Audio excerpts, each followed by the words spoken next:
Virtual RC Racing, the Inside Story. Episode 6, about the V3 graphics. My name is Peter Barefoot. The idea was to create an RC racing sim with realistic-looking tracks and cars, but how on earth were we going to achieve that? For cars, we at least had the reference material available in Serpent. The 1.8 Nitro Serpent 950 and the Serpent 733 200mm Nitro chassis to start with. The 110 and 112 electric on-road chassis were of a later concern.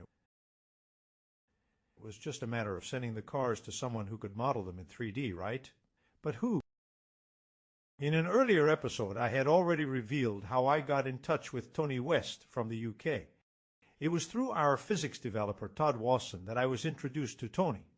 Tony and his twin brother Chris were working on a full-scale racing sim called Racing Legends, with 60s and 70s Formula One cars.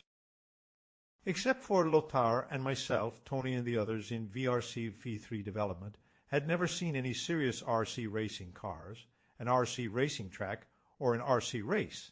And remember, virtual RC racing was still just a concept. I had nothing to show other than pictures of our Serpent products and videos of some race events. And would Tony be able to fit the work for VRC in with his own project? And how should Tony deliver the content so it could be used in VRC V3?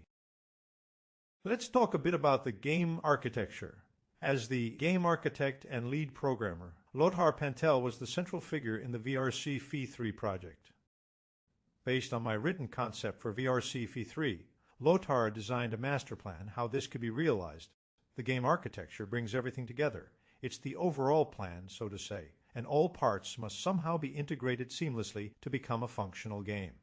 Game structure and logic, game platform, graphical user interface, 3D graphics engine, physics engine, replay and dual player mode, members and database, website integration.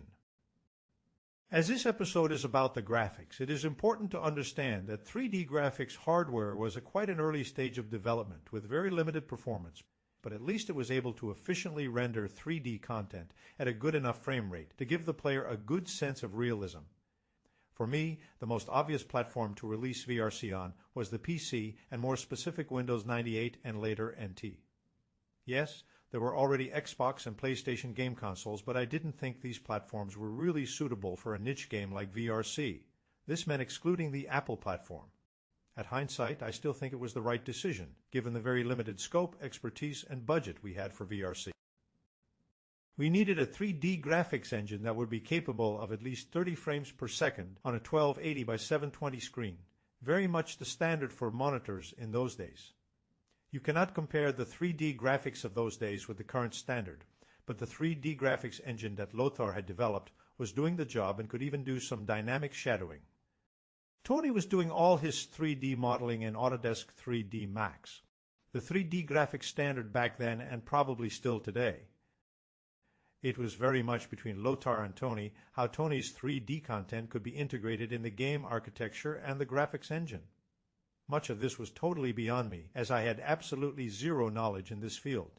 All I knew was that we needed a car and a track so Todd could start testing his physics engine as soon as possible. First job was creating a chassis. After some long discussions, Tony agreed to give it a go. So we sent over the Serpent 950 chassis, a Lexan body, engine, etc. to Tony so he could make a start modeling a complete chassis. As we had nothing to view in 3D, we didn't have a graphics engine yet.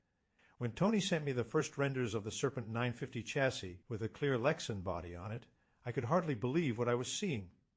Of course, that high-res output was not what we were going to see in the VRC V3 game, but it showed amazing realism and enormous potential for VRC.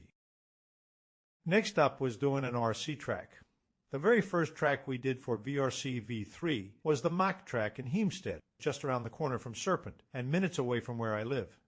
It was the test track for Serpent, and we had collected a lot of data logger data on that track. On a side note, I had initiated and designed the Mach track back in 1980. You can imagine how excited I was to have my track featured in VRC V3. Tony had explained to me how he models and textures a track. In short, the 3D model is what most of you know as a wireframe. In reality, a wireframe consists of thousands of polygons or triangles which make up the entire surface of the track and the surrounding. The 3D model can have all sort of properties like reflection, receive or cast shadows, etc. to create a real-world visual experience for the player. How realistic the visual experience will be depends on the quality of the 3D artwork, the capabilities of 3D graphics hardware, and the features of the 3D engine. Very quickly, it became clear to me that with Tony, I had won the lottery. For the 3D model, the wireframe so to say, Tony needed of course the exact dimensions of a track, including camber angles of corners and track elevations. That was a matter of measuring, and although done with quite primitive means, I was able to give Tony quite accurate input, so he could create the 3D model of the track itself, and of the infield and the outfield. For the textures, I had to take pictures of all the track details, like the track surfaces and the curbs, the grass infield and outfield, the driver's stand, the pit area, the fencing, the buildings, anything that was present on the track itself. Most tracks for VRC were done by myself, while I was on location with the Serpent team for Worlds, Euros, or other events. I started collecting track reference material during the 2001 IFMAR Worlds in Sydney, Australia, at the 2002 and 2003 IFMAR Worlds in Cincinnati, and at VRCs in Oslo, Furano, and Luxembourg. I can imagine how odd it must have looked for the RC racers present at these tracks when I was taking the measurements and pictures, as nobody really knew what I was up to. In the beginning, it wasn't all that easy to get permission from clubs and track owners to feature their track in VRC V3, as we had nothing to show, but that changed once it became clear that VRC V3 was going to be a serious RC racing sim. One track I remember very well was Kissimmee in Florida, near Orlando. I'm not sure when exactly that was, probably in 2003 or 2004. I went over to the U.S. to visit our Miami office, and had planned to visit the Kissimmee track, about a 3-hour drive.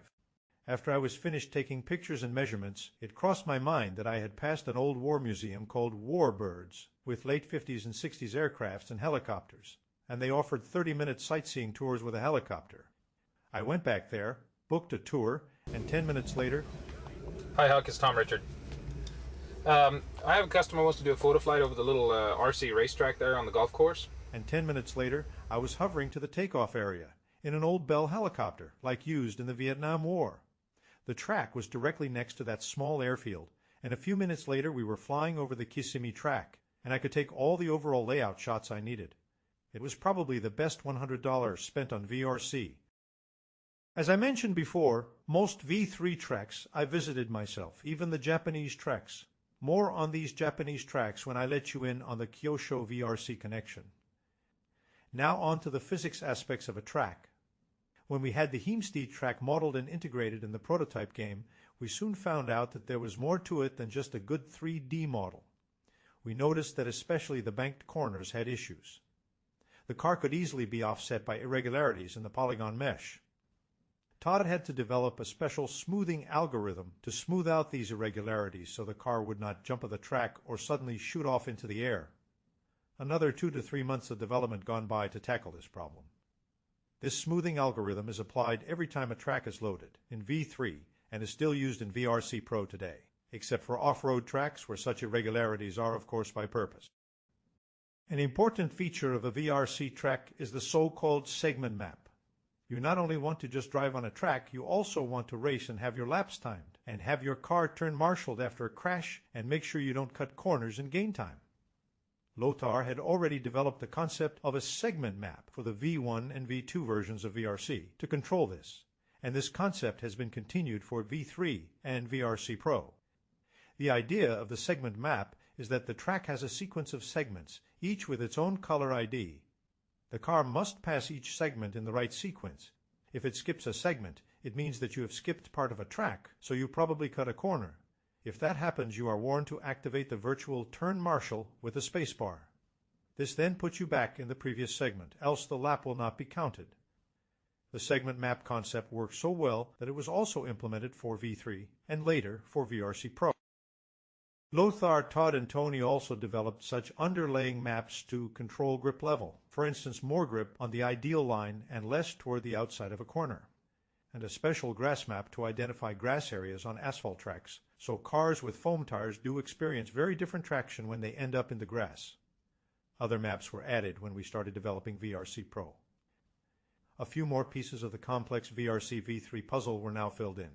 How they were all put together by game architect and lead programmer Lothar Pantel is next. Thanks for watching.